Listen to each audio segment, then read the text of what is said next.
Assalamualaikum warahmatullahi wabarakatuh. Saya Denny MB Mokodompit, alamat Kelurahan Gogagoman, Kota Mobagu, Provinsi Sulawesi Utara. Izin pada kesempatan ini saya hendak menyampaikan surat terbuka untuk Bapak Presiden Prabowo Subianto dan juga kepada Ketua Umum Partai Demokrat Bapak Agus Harimurti Yudhoyono. Include di dalamnya Ketua DPD Partai Demokrat Sulawesi Utara, Bapak Dr. Eli Engelbert Lasut, yang juga merupakan kandidat calon gubernur Sulawesi Utara. Perkenalkan, saya kapasitas saat ini menggunakan uniform tim kampanye daerah Prabowo Gibran Sulawesi Utara. Nama saya pada saat Pilpres yang lalu, Denny Mokodompit, ini di dalamnya sekretaris tim pemenangan. Menjelang pemilihan presiden kemarin, untuk ketiga kali, saya mendukung Bapak Prabowo Subianto. Untuk ketiga kali. Dan yang terakhir kemarin, 2014 Februari, 2024, 14 Februari lalu, tetap saya dengan Pak Prabowo Subianto sebagai tim kampanye daerah, sekretaris tim pemenangan di Kota Mobagu. Menjelang pemilihan presiden, saya sempat mendampingi Bapak Hasim Joyadiskusumo, Wakil Ketua Dewan Pembina Partai Gerindra, yang pada saat itu datang di Sulawesi Utara untuk sosialisasi pencalonan Bapak Prabowo sebagai Presiden Republik Indonesia, kemudian mengadakan dialog kebangsaan. Pada saat mengadakan dialog kebangsaan, waktu itu saya mendampingi Bapak Hasim dan juga saya sebagai moderator dalam dialog kebangsaan tersebut. Pak Hasim dengan gamblangnya, dengan kecerdasannya, dengan dedikasinya yang besar terhadap bangsa dan negara ini, memaparkan program Bapak Prabowo yang nantinya apabila jadi presiden, seperti apa digambarkan oleh Pak Hasim pada saat itu. Dan setelah itu saya sempat berbicara dengan Pak Hasim. Harapan saya sangat besar agar presiden yang terpilih 2024 adalah Bapak Prabowo Subianto. Harapan itu juga saya sampaikan kepada masyarakat luas. Karena di daerah saya sebagai penceramah, juga sebagai khotib. Ya. Jadi ketika saya ceramah di mana-mana, saya sampaikan harapan-harapan itu dengan perspektif Islam tentunya. Memilih pemimpin dilihat sifatnya sidik, jujur, amanah, bisa dipercaya, fatona, berilmu, punya wawasan luas, cerdas, kemudian tabligh, ya, yang senantiasa bersama rakyat memperjuangkan, mengangkat harkat dan martabat masyarakat, ya. Sifat itu yang kemudian saya angkat terus, yang tujuannya agar Bapak Prabowo itu menjadi presiden. Alhamdulillah, Sulawesi Utara, Pak Prabowo itu menang mutlak, ya, di atas 75%. Seiring giliran waktu, presiden sudah berjalan, datang tahap pemilu kepala daerah. Oleh Dewan Pimpinan Pusat Partai Demokrat, awalnya berharap, ya, agar Partai Demokrat itu tetap berada dalam koalisi Indonesia Maju. Tentunya dengan Pak Prabowo. Tapi kemudian seiring giliran waktu, secara perlahan Demokrat ditinggal oleh teman-teman yang lain. Bahkan terakhir, menjelang deadline pendaftaran calon gubernur, justru Bapak Eli Engelbert Lasut, ya, yang diharapkan bisa berpasangan dengan Ibu Paruntu, justru kemudian ditarik lagi, ya. B1KWK-nya, ya. Pada akhirnya kita kehilangan jejak. Alhamdulillah putusan Mahkamah Konstitusi kami dimungkinkan untuk mencalonkan diri tanpa koalisi. Nah, itu berkat pertolongan Allah Subhanahu wa taala, Tuhan yang Maha Kuasa. Takdir Bapak Eli harus dan bisa mengikuti kontestasi pemilihan gubernur. Karena Sulawesi Utara Partai Demokrat itu punya 6 kursi, ya.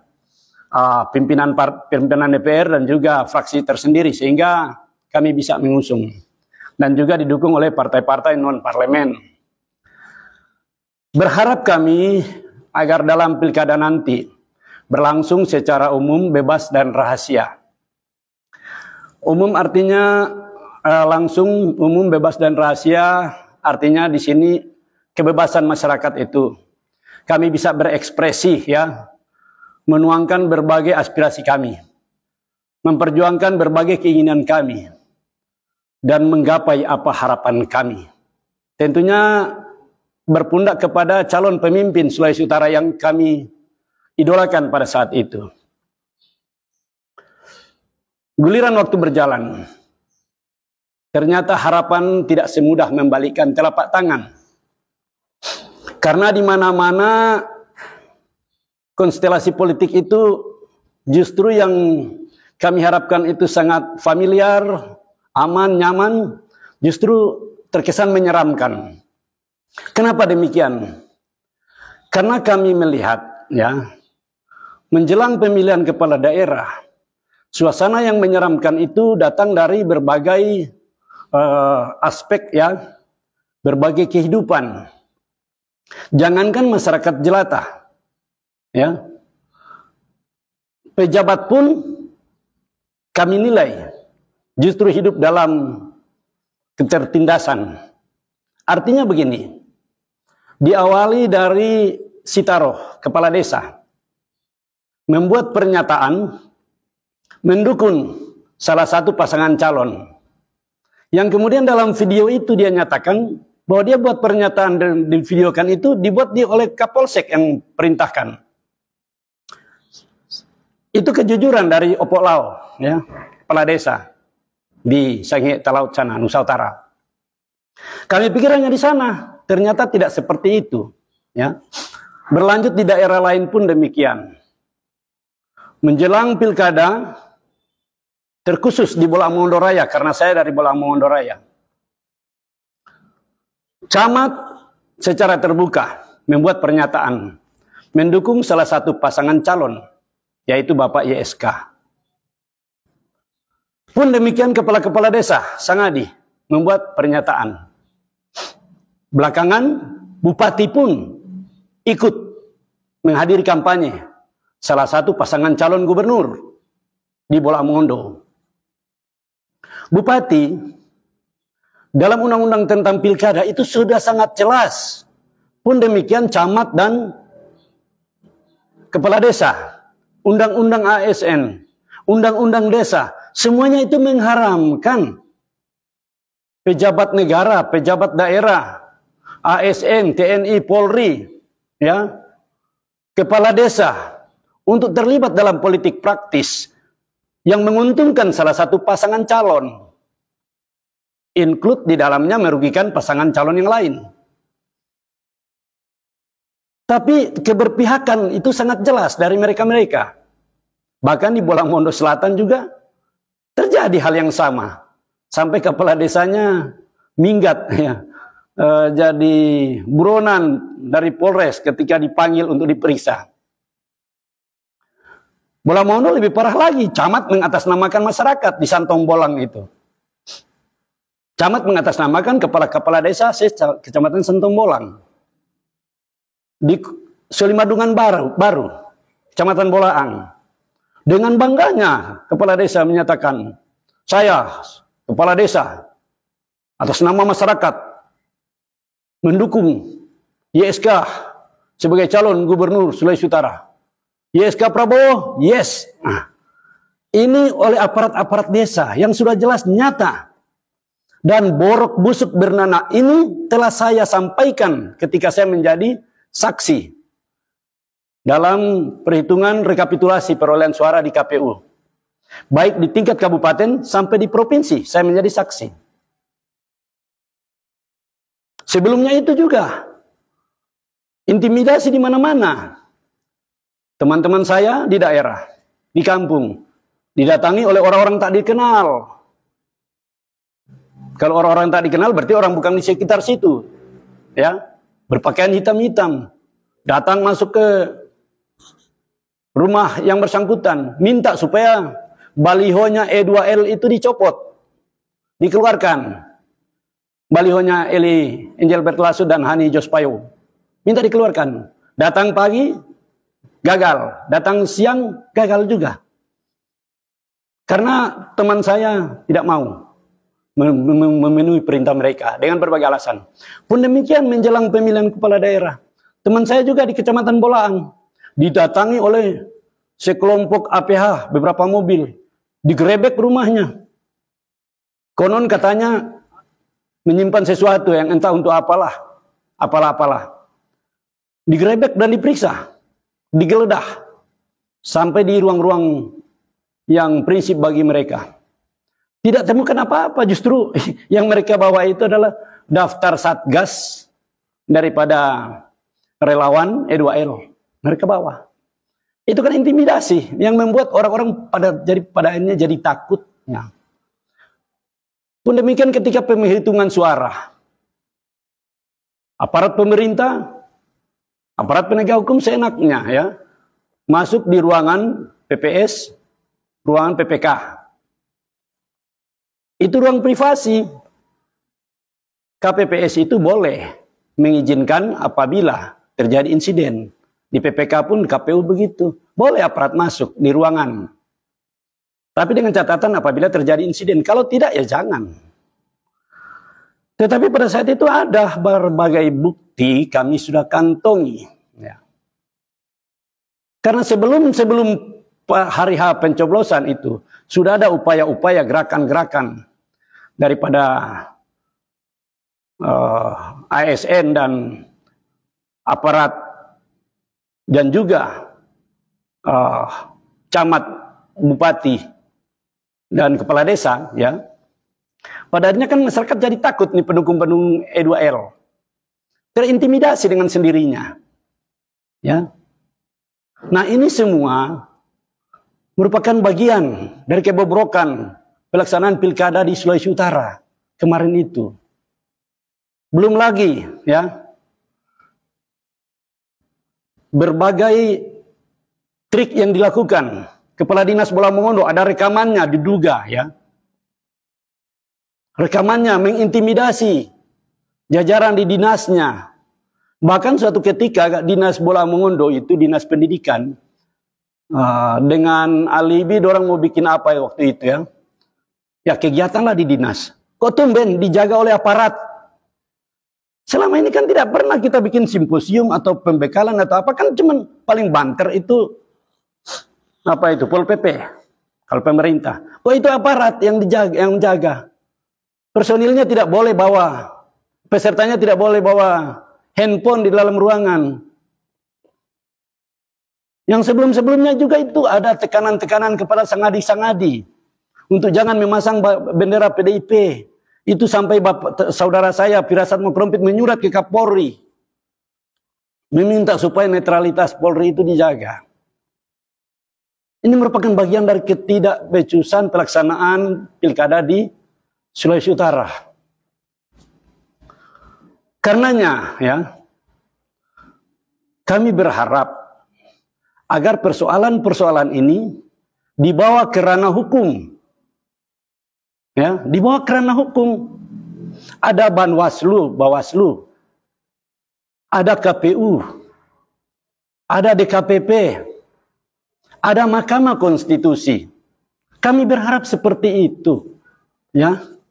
Karena memang pelaksanaan di sini sudah tidak sedang baik-baik saja. Tuh.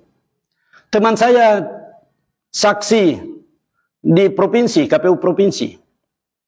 Setelah dia bersaksi diusir dari ruangan pleno. Begitu diusir dari ruangan pleno, hilang.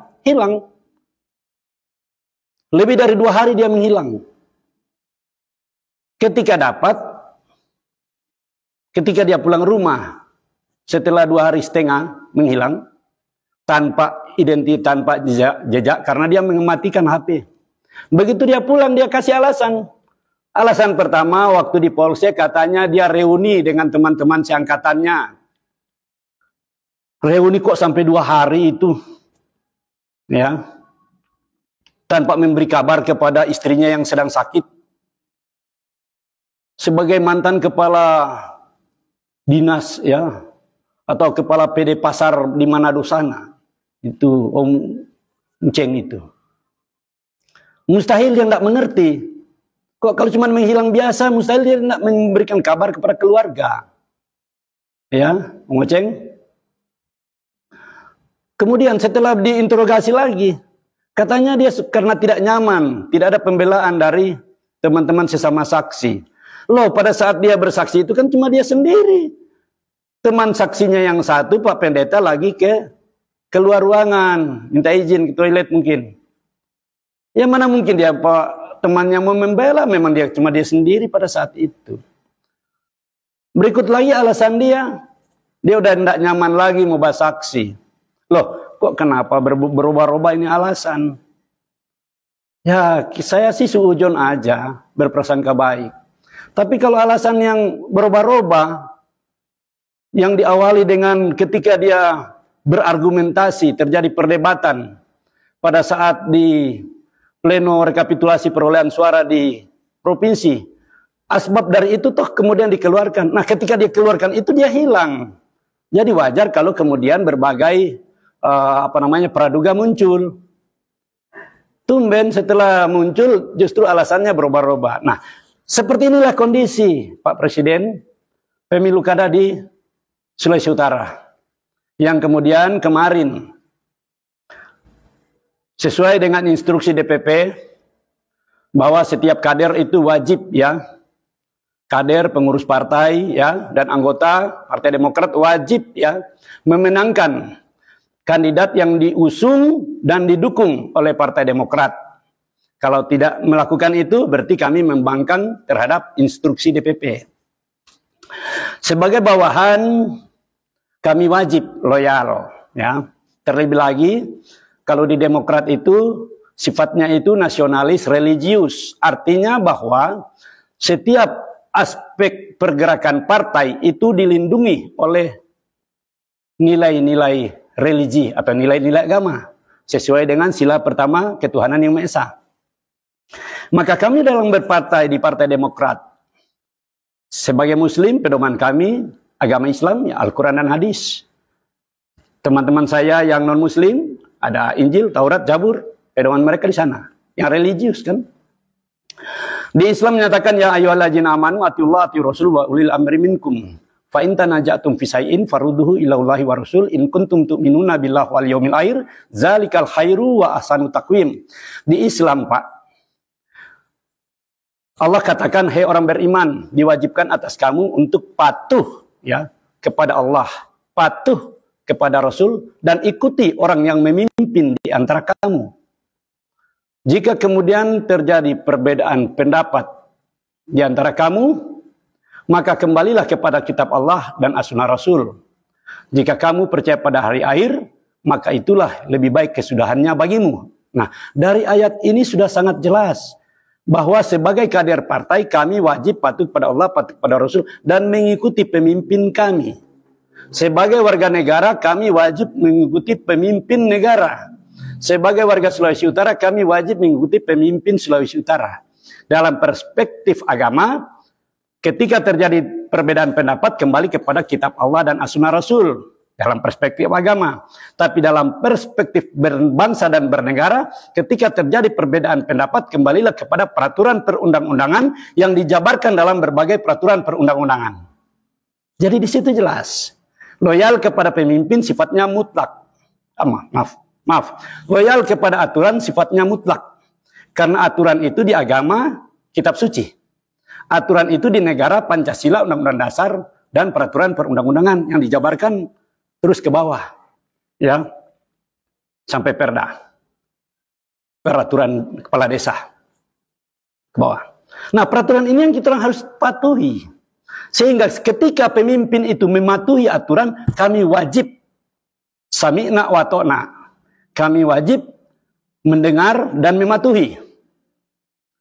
Sehingga kemarin ketika Sang Adi Camat menyatakan saya mendukung ini, saya katakan pada masyarakat jangan dengar Pak Camat itu. Karena Camat itu sudah melanggar undang-undang ASN.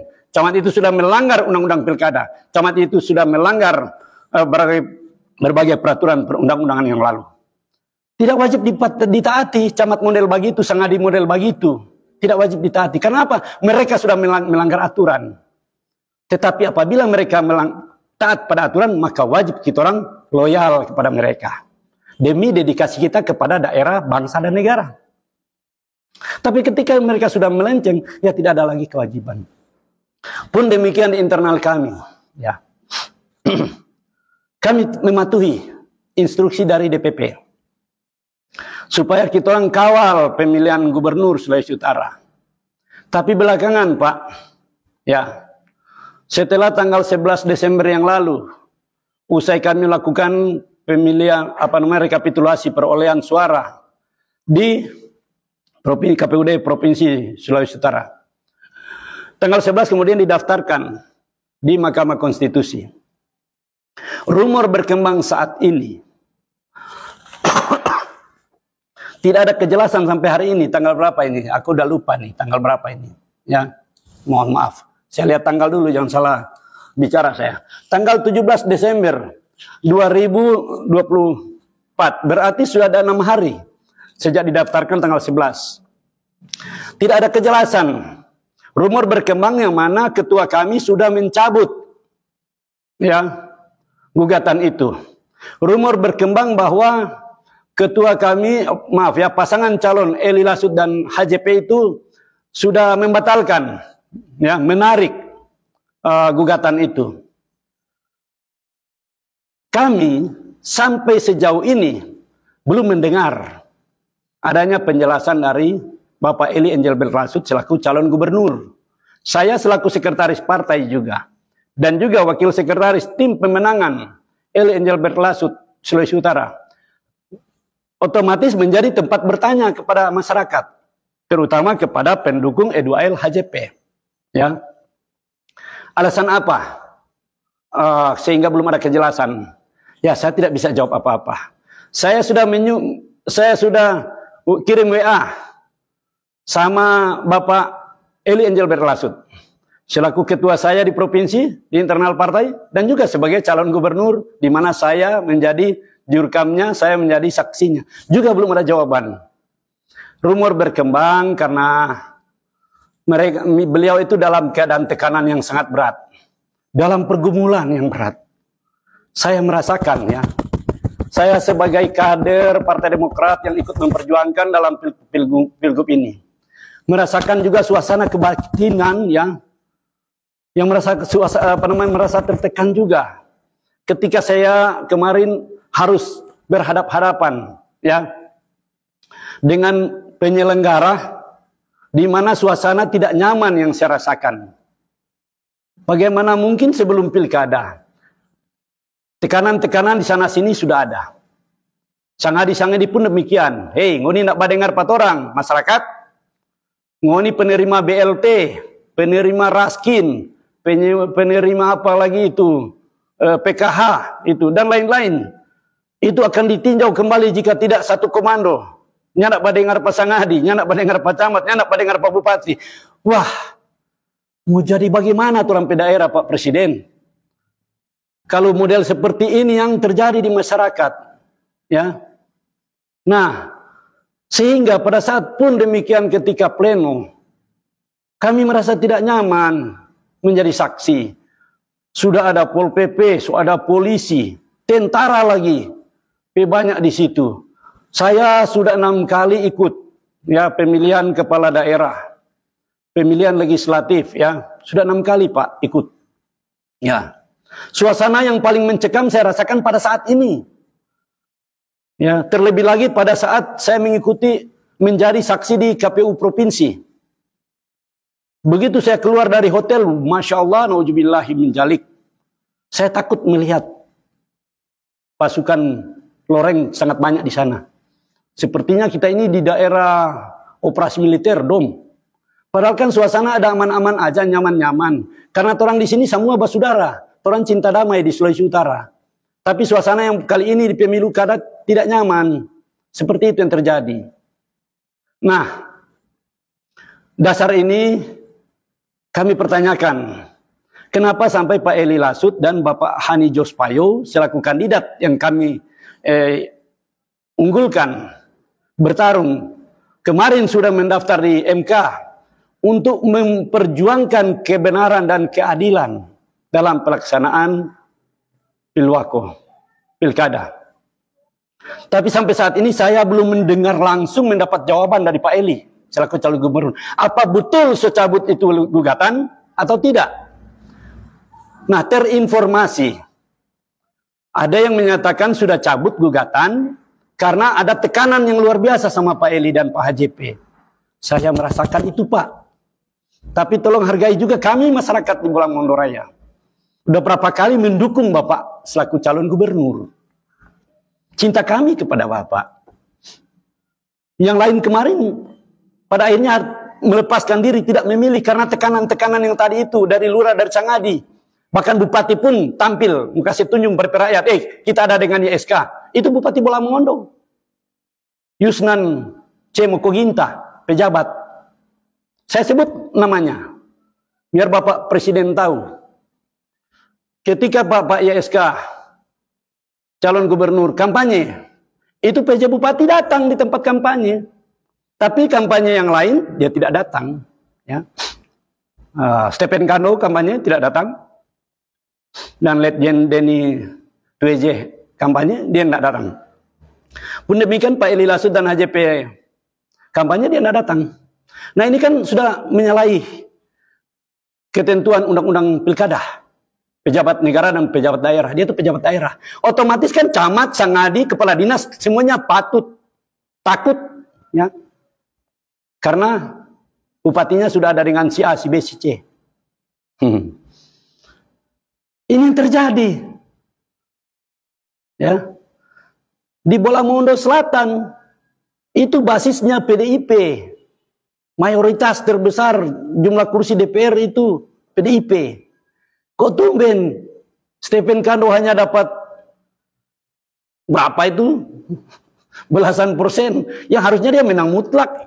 Linier dengan bupatinya. Tapi bupatinya menang kok.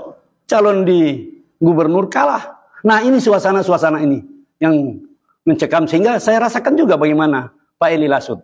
Ya, punya suasana kebatinan. Dan pun demikian Pak HJP. Saya sebagai sekretaris partai, kalau kehilangan jabatan, saya kembali kepada rakyat. Mungkin tidak terlalu berat bagi saya.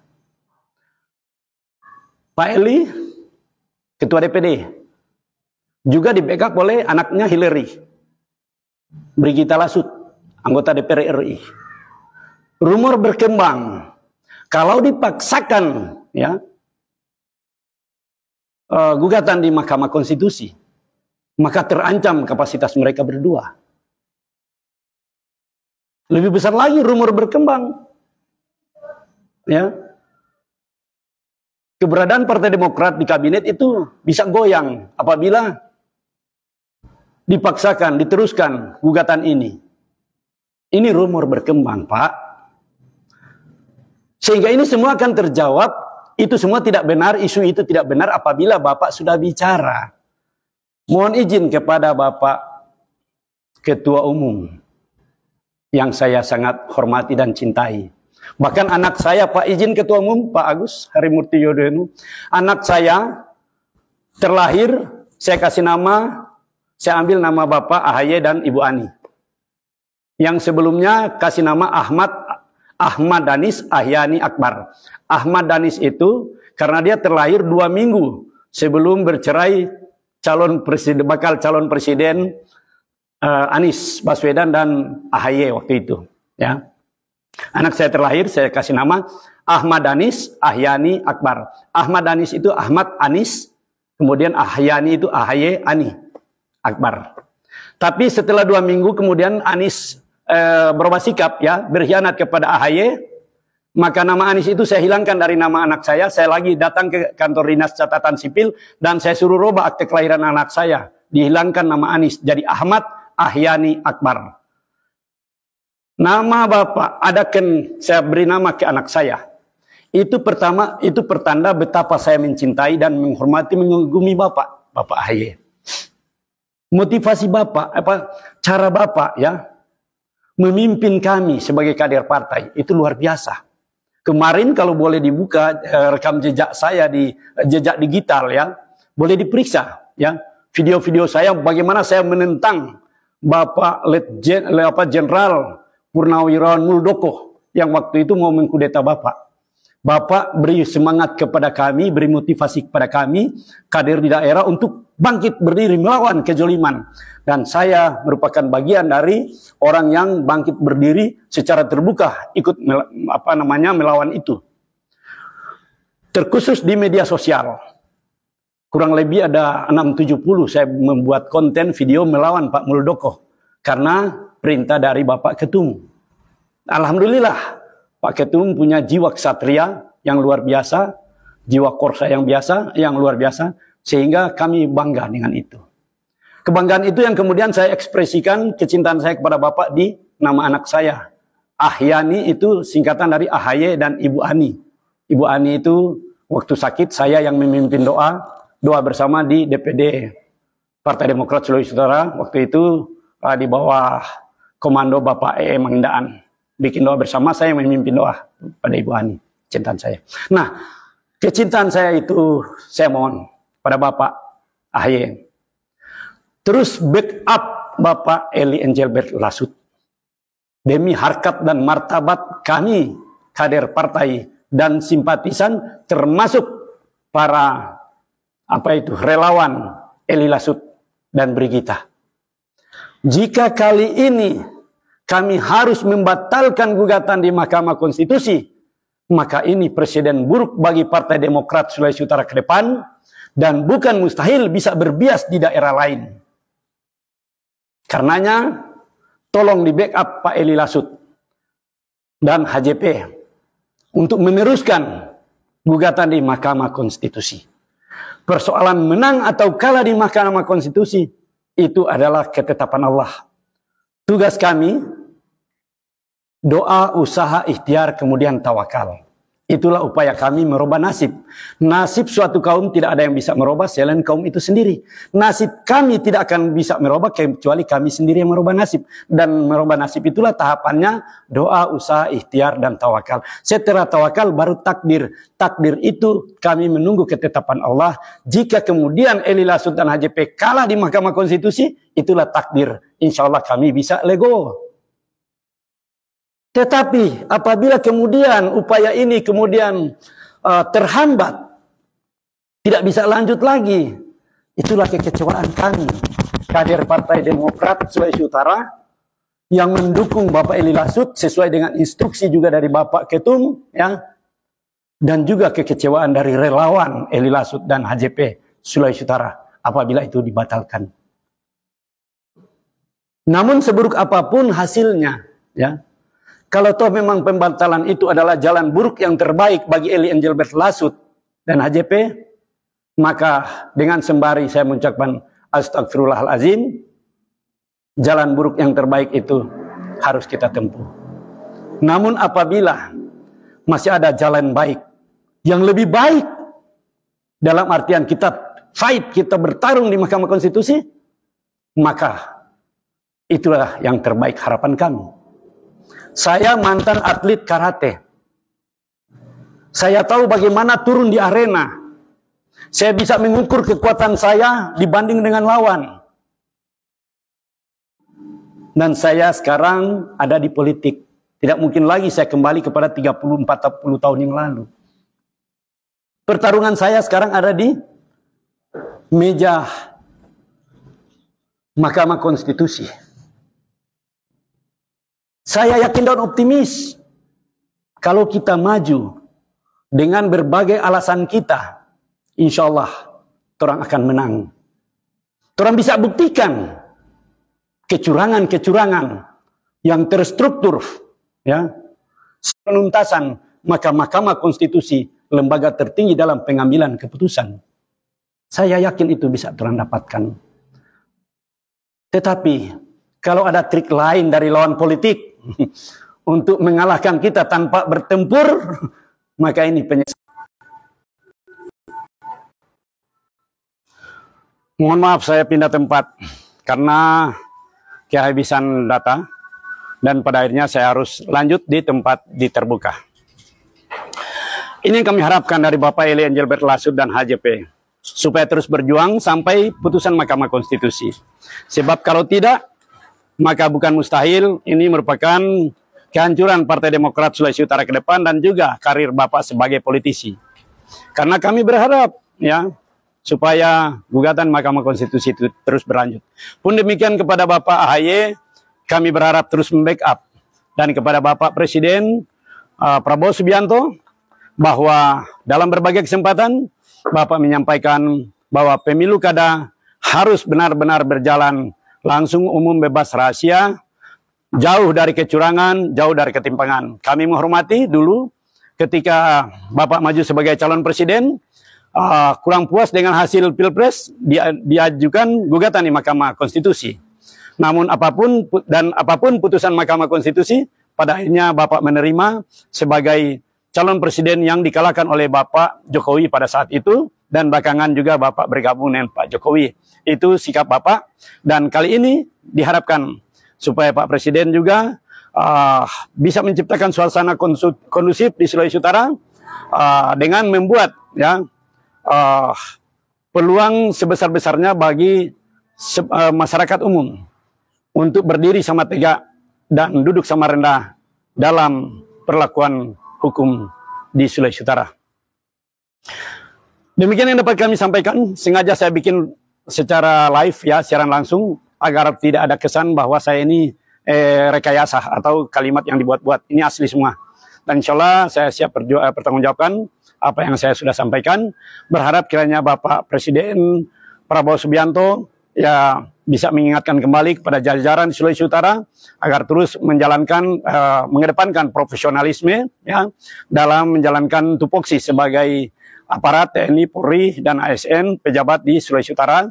Pun demikian kepada partai-partai politik terutama ya yang mendukung Bapak sebagai yang mendukung Bapak sehingga menjadi presiden, kiranya itu terus mendapat pembinaan agar bisa tumbuh berkembang ke depan, bisa kita terus sama-sama dalam koalisi Merah Putih saat ini. Demikian yang dapat saya sampaikan, lebih kurangnya saya mohon maaf. Billahi fi sabilil haq fastabiqul khairat. Assalamualaikum warahmatullahi wabarakatuh.